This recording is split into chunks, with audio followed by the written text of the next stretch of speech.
Pronto, estou gravando. Hoje eu quero começar com vocês o livro de Levítico. É interessante como que é construído os livros, o Pentateuco. A gente vai ver assim numa pincelada de hoje que tem uma sequência. O livro de Levítico tem algumas coisas bem interessantes. Às vezes é um livro um pouco também desconsiderado por causa dos sacrifícios, das leis, mas é um livro extremamente importante. Nós vamos ver, entre outras coisas aqui, que ele levou um tempo curto, toda a narrativa do livro de Levítico. Levítico começa com essa palavra aí, vaikra, que quer dizer e chamou, que é o título original em hebraico desse livro, que provém da primeira frase, traduzida, e ele chamou, ou o Senhor chamou. Essa palavra vaikra, aí que está em verde em hebraico, quer dizer exatamente isso, e chamou, literalmente. O título Levítico vem da versão grega, Septuaginta, do Antigo Testamento para o latim, também conhecida como Vulgata, vem da Vulgata, que é Leidikon, significa assuntos dos levitas. Em alguns aspectos, tem muitas instruções para o culto e para os levitas, então daí vem o nome Levítico.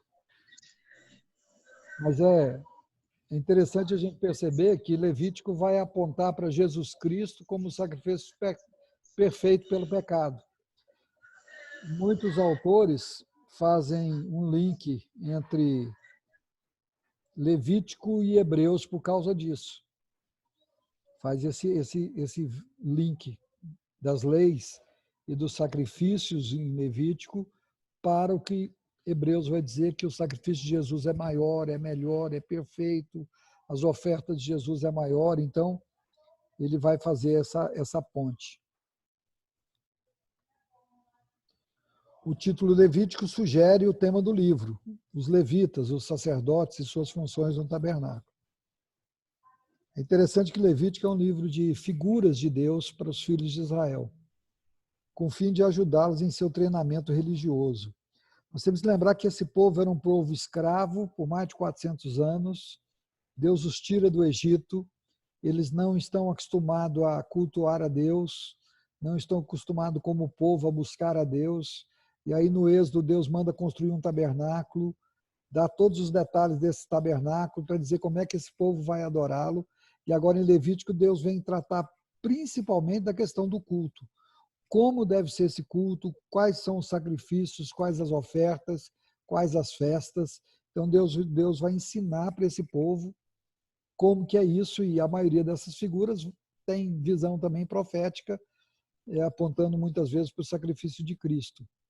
É o que diz o outro item, todas as figuras apontam para a obra de Jesus Cristo, que é o sacrifício perfeito. Então, o livro de Levítico, não é errado nós dizermos que é um livro profético da obra de Cristo. Descreve a obra de Cristo. Levítico é também conhecido como o manual de Deus para o seu povo recém-redimido, mostrando a esse povo como cultuar, como servir e obedecer a um Deus santo.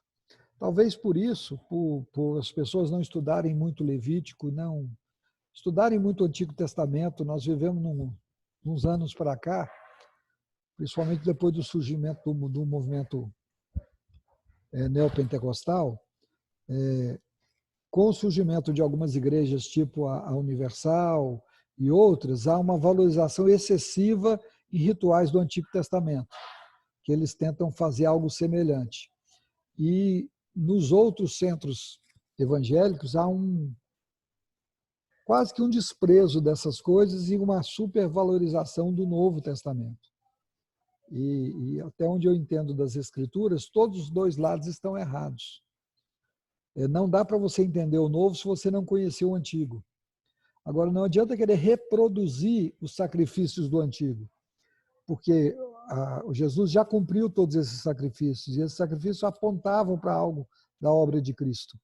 Então, você voltar com aquela ideia que algumas igrejas têm de festas judaicas dentro da igreja, de rituais, de fogueira santa disso, de sacrifício daquilo, não faz sentido biblicamente.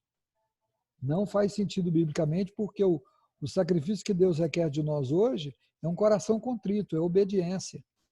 Não é um sacrifício de oferta de manjares, não é uma ovelha, porque a ovelha muda já foi sacrificada, não é outro tipo de sacrifício.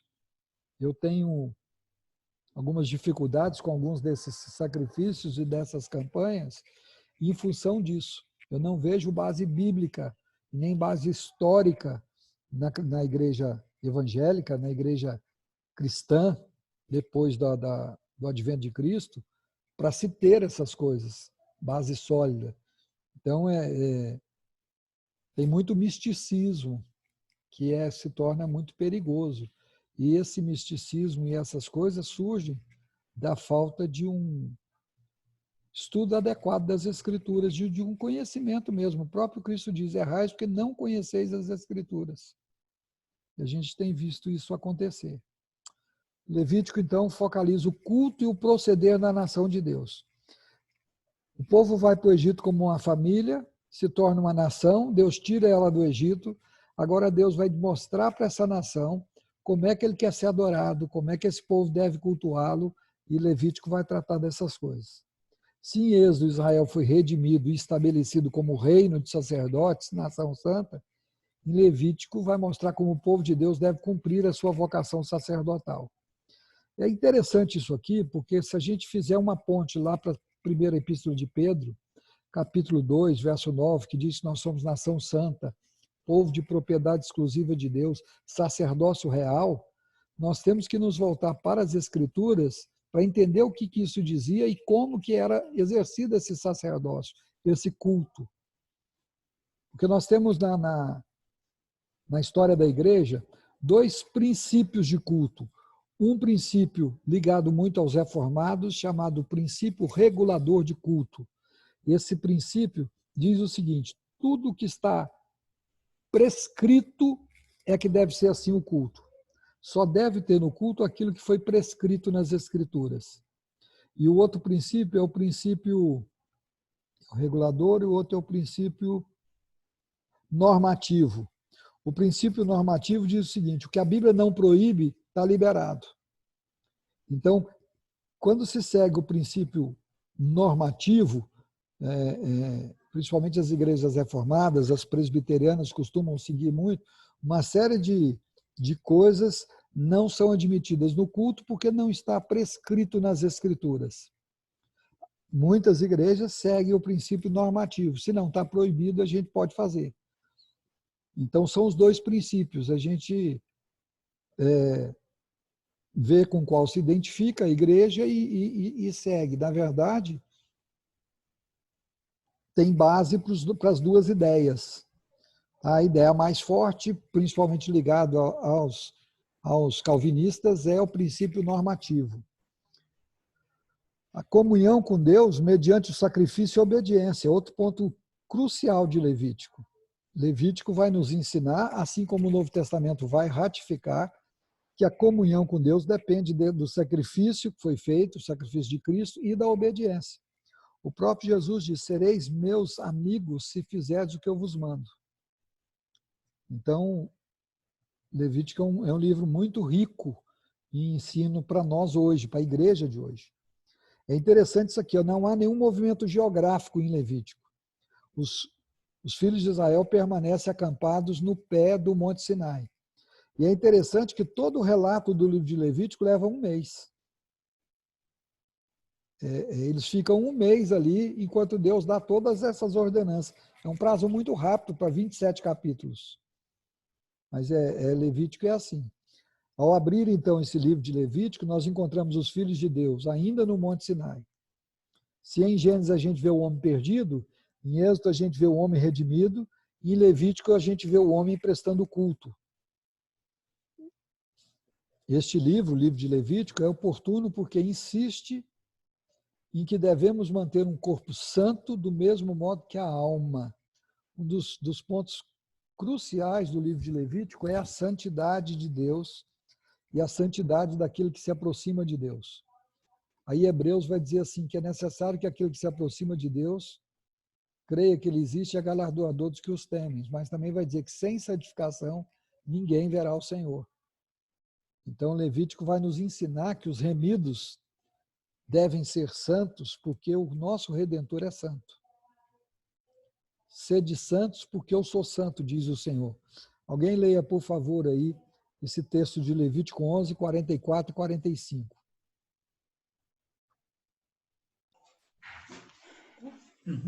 Eu sou o Senhor vosso Deus. Portanto, vós vos consagrarei e sereis santos, porque eu sou santo, e não vos contaminareis por nenhum enxame de criaturas que se arrastam sobre a terra. Eu sou o Senhor que vos faço subir da terra do Egito, para que eu seja vosso Deus. Portanto, vós sereis santos, porque eu sou santo. Nós vamos ver essa afirmação várias vezes no livro de Levítico. Deus dizendo que nós temos que ser santo porque ele é santo. Vale lembrar que a palavra santo nas Escrituras quer dizer separado. Separado de algo para algo. Então eu sou separado do pecado, tirado do pecado para servir a Deus, para cultuar a Deus. Não é simplesmente isolado. Eu sou separado de algo para algo. Então, como Deus é santo, ele não aceita a iniquidade, na sua presença não pode haver pecado, para que nós possamos cultuá-lo e viver como povo de Deus, nós temos que procurar ser santos. Por isso que Paulo, lá no Novo Testamento, vai dizer, sede meus imitadores como eu sou de Cristo.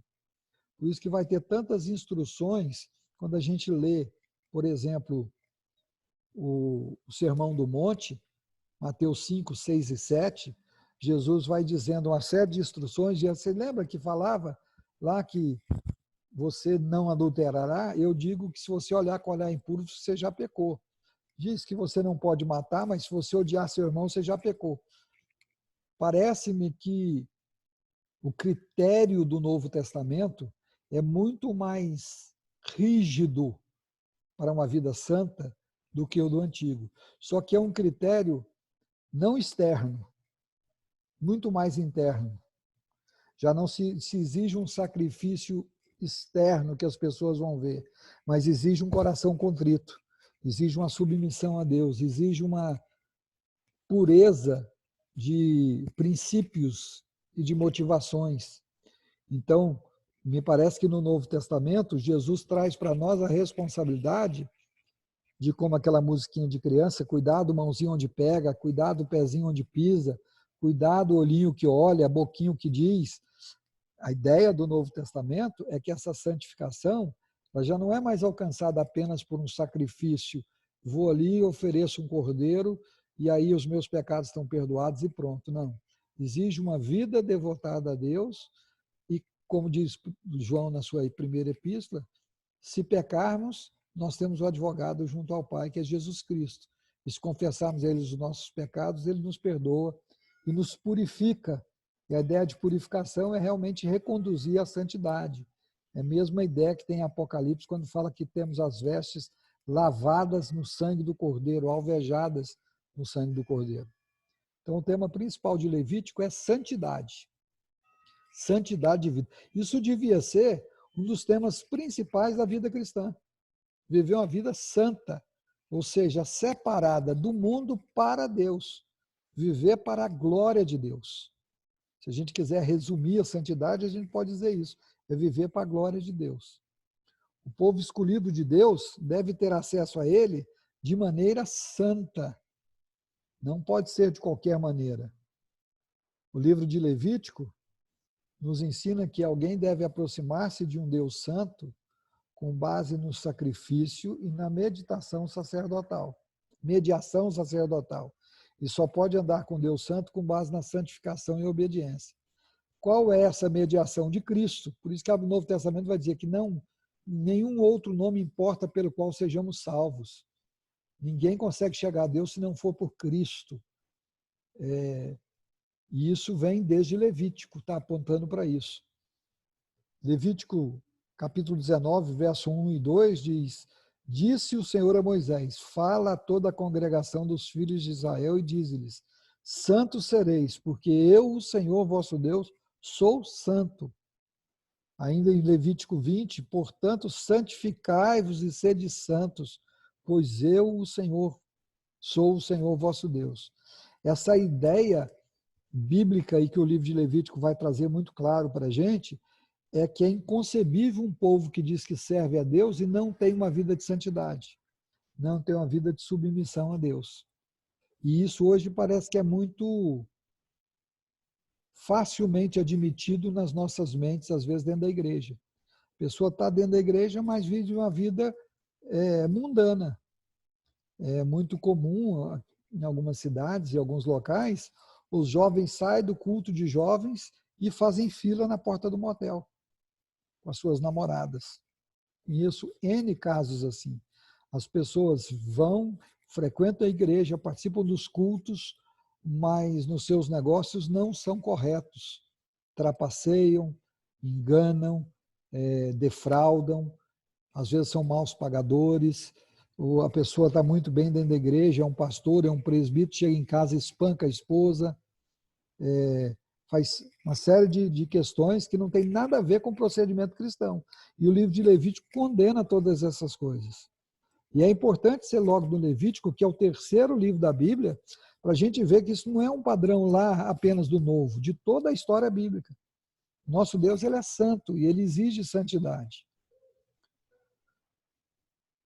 É bom a gente lembrar como Deus havia dado a Moisés no livro de Êxodo as instruções precisas para a construção do tabernáculo e acerca da instituição do sacerdócio. Em Levítico, Deus continua a dar as instruções agora para o culto no tabernáculo. É importante a gente lembrar que quando Deus manda Moisés construir um tabernáculo, diz, porque eu vou habitar no meio de vós. O tabernáculo era o símbolo da presença de Deus. Era onde Deus se manifestava, na tenda do encontro. Quando Deus queria falar com Moisés, chamava Moisés na tenda do encontro. E agora Deus vai dizer como que ele quer ser adorado, como que ele quer ser cultuado. E isso deveria nos fazer ser mais cautelosos e cuidadosos com o nosso culto, com a nossa devoção diária, não apenas no culto público, mas no nosso dia a dia. Por exemplo, algumas coisas me incomodam. Eu vejo, às vezes, algumas pessoas vão na nossa igreja, na escola bíblica, numa reunião do conselho de bermuda e camiseta. A mim me incomoda muito. Tudo bem, eu sei que tem um lado cultural nisso aí, mas você vai para se encontrar com seu Deus numa reunião oficial da igreja. Você não pode ir de qualquer jeito. O sacerdote, para ir ministrar, o sumo sacerdote, até a cueca dele, Deus dizia como tinha que ser de linho fino, branco, puro, perfeito, algo bem... E parece que a gente, com a desculpa que estamos na graça,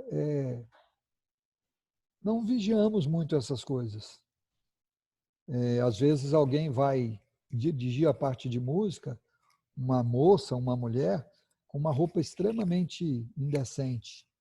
Eu uma vez vi uma pessoa aqui em Brasília, foi dirigir a música, a parte de música, de louvor, com um macacão, um macaquito, sei lá o nome desses trem de tipo de malha preto, que marcava todo o corpo. Era uma indecência na frente da igreja.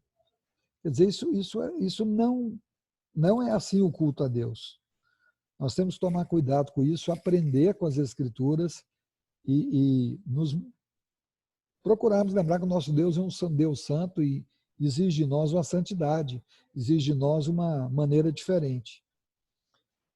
Então, o Levítico não só nos fornece a chave para a nossa vida espiritual e um viver santo, mas nos surpreende com lições importantes de higiene e saneamento. Saneamento básico, saneamento para todo o corpo. Eu tinha um projeto que está arquivado em stand-by, que se eu fosse fazer o mestrado na Uni Evangélica, lá é mestrado na área de meio ambiente. E eu iria fazer um mestrado com base nas leis sanitárias do Antigo Testamento, do Pentateuco, principalmente no livro de Levítico. Levítico tem instruções sanitárias interessantíssimas. Por exemplo, o povo lá no deserto, entre as coisas que ele tinha que levar, era uma pazinha, para que quando ele fosse lá, se afastasse do acampamento para fazer as suas necessidades fisiológicas, ele cavasse e enterrasse ela, para não gerar doença. A maioria das leis alimentares que a gente vai ver tem um sentido de saneamento. Por exemplo, proibia comer carne de porco. Hoje já se sabe que o porco é um dos animais que é maior hospedeiro de doenças, de parasitas.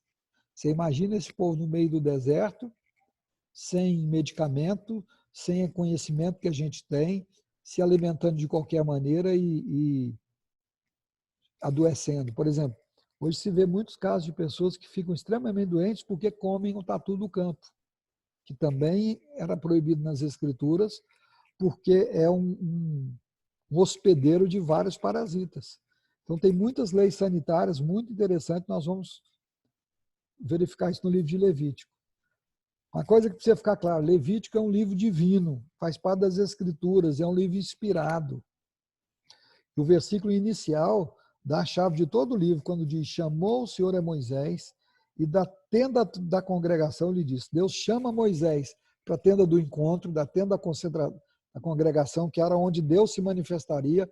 Então aí ele vai dar as orientações. Moisés agora não está no monte, como nos 40 dias, ele está agora no meio do povo, o povo está vendo a nuvem e a fumaça lá na tenda do encontro, o povo está vendo que Moisés está falando com Deus, está vendo que Deus está falando com Moisés, e essa proximidade de Deus em Levítico, ela é muito marcante.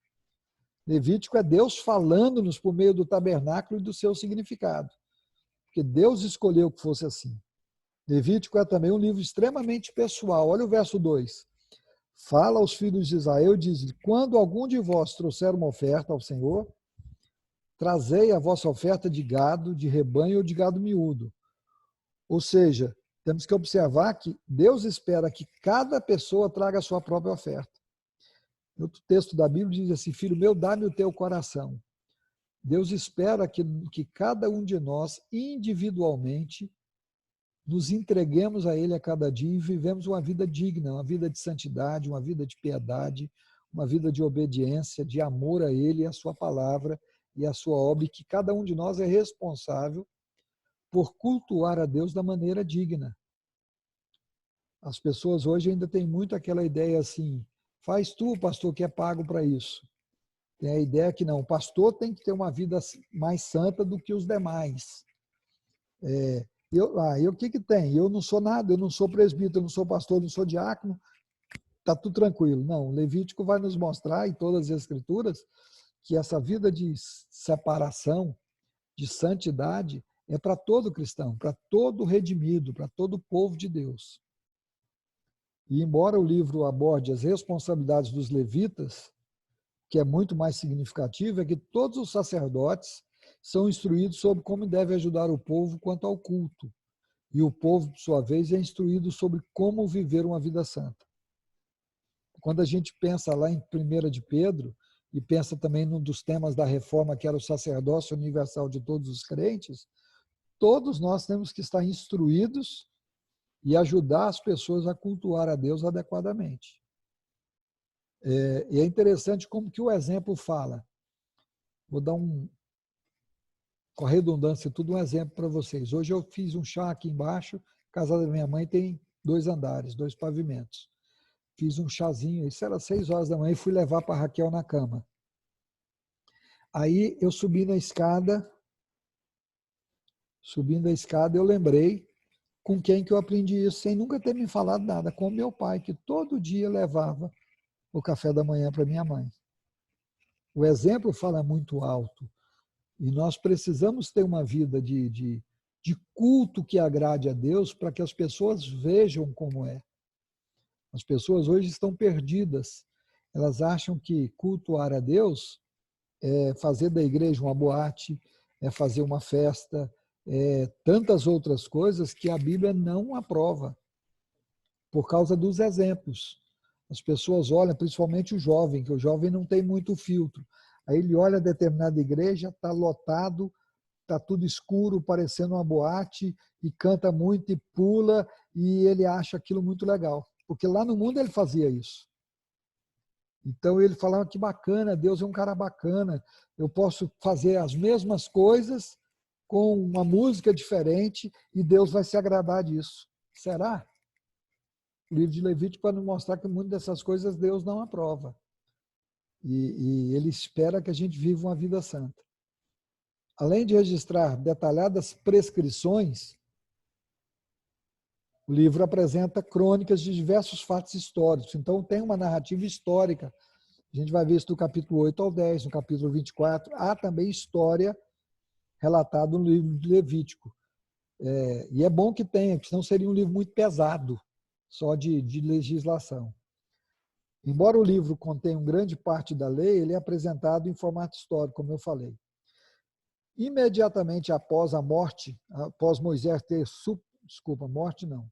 após Moisés ter supervisionado a construção do tabernáculo, Deus veio em glória habitar ali. Deus falou que ia habitar no meio do povo e disse que ia se manifestar ali no tabernáculo. Isso assim termina Êxodo. E aí começa Levítico, quando Deus chama Moisés para o tabernáculo, e Levítico vai terminar com os mandamentos dados por Deus a Moisés na forma de legislação obrigatória. Aqui nós encerramos a aula de hoje e eu quero abrir para perguntas sobre o livro de Levítico.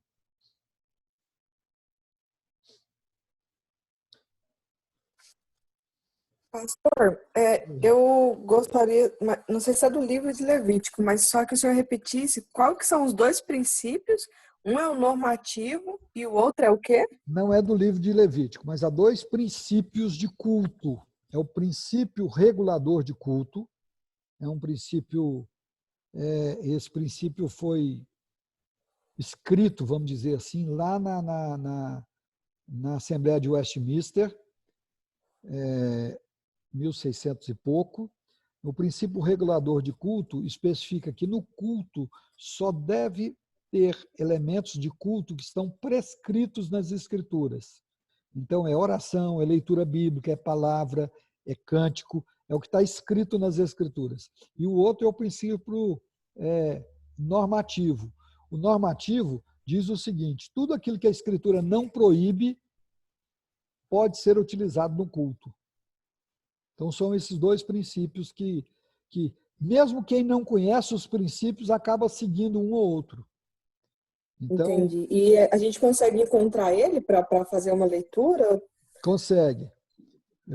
Depois eu vou mandar para você o princípio regulador de culto para você dar uma lida nele. Tá bom? Certo. Obrigada.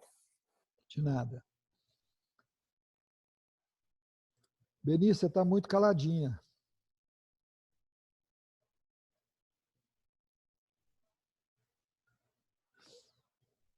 Irmãos, eu quero agradecer muito vocês. Eu acho que vai ser interessante. Pode falar, Beni. Não, estou dizendo que eu quero só aprender hoje, quero só ouvir. Coisa boa, estamos aprendendo juntos. Amém.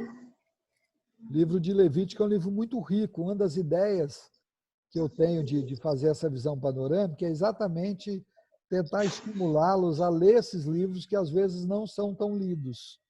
Que a gente passa a olhar eles com outro olhar, com um olhar que desperta curiosidade, desperta interesse.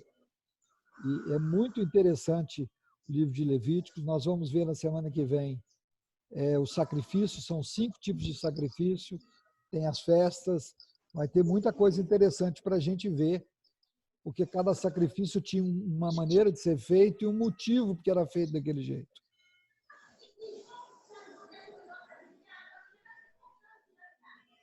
Que bom, quero agradecer vocês, agradecer a oração, pedir que continue orando por nós, pelo papai, pela mamãe, por nós todos aqui. E lembrar que domingo é domingo de ceia. Nós vamos estar ceando. Se nada mudar, eu quero estar aí junto com vocês. A gente está literalmente na dependência do Senhor. Passa o dia com o celular ligado sem parar, esperando o hospital ligar. Hoje a visita foi de manhã. E foi bom, conversei bastante com o médico, vimos realmente o quadro do papai, mas é muito desgastante. Você vê uma pessoa que você ama tanto definhando em vida. É muito doído, muito doído. E mamãe está bem abalada, minha mãe anda com muitas dores, quase não tem andado, e agora ela ainda está assim meio sem chão. Porque a cabeça não para. E aí fica, e aí, e se acontecer isso, como é que vai ser tal coisa? E você não pode antecipar, mas também você não pode deixar de pensar e de colocar isso diante de Deus. A nossa oração tem sido para que a vontade do Senhor seja feita e que nós estejamos preparados para essa vontade, qualquer que seja. O papai tem 82 anos, teve uma vida boa, um homem de Deus, um excelente pai, um bom marido, um excelente avô. Então, assim, não sei se Deus ainda tem mais projetos para ele aqui. Então, nós estamos confiando no Senhor e orando e nos fortalecendo em Deus a cada dia. Obrigado, Deus abençoe a todos. Se Deus permitir, estaremos juntos no domingo. Tá bom? Graça e paz. Fique com Deus. Um abraço. Tchau. Amém. Outro.